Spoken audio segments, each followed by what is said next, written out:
C'est un long processus de maturation. Dans nos conseils scientifiques respectifs, nous préparons des propositions de symposium, puis nous échangeons entre la SFN et la SFNCM pour choisir ce que nous allons retenir in fine pour nos JFN.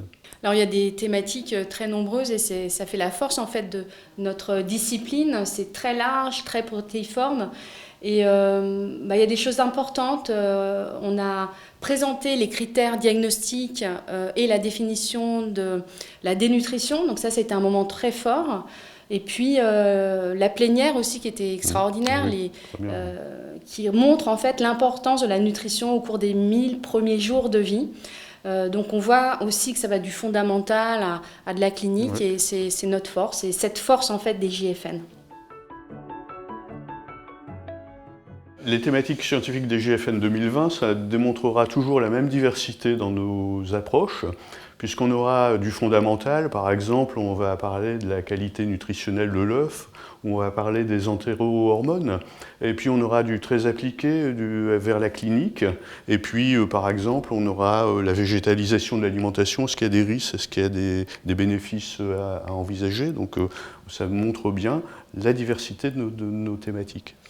Et c'est vrai qu'il faut rappeler que ce congrès il s'adresse à une population qui est extrêmement large. Il y a les médecins, les chercheurs, les étudiants, les diététiciens, des infirmiers. Et donc ça explique aussi cette diversité de thématiques. Et donc on va évidemment parler de la nutrition chez le sujet l'homme malade, mais on s'ouvre aussi aux sciences humaines et sociales. Donc par exemple, on va parler de la douleur en nutrition, du bien-être chez les soignants, chez les chercheurs en nutrition.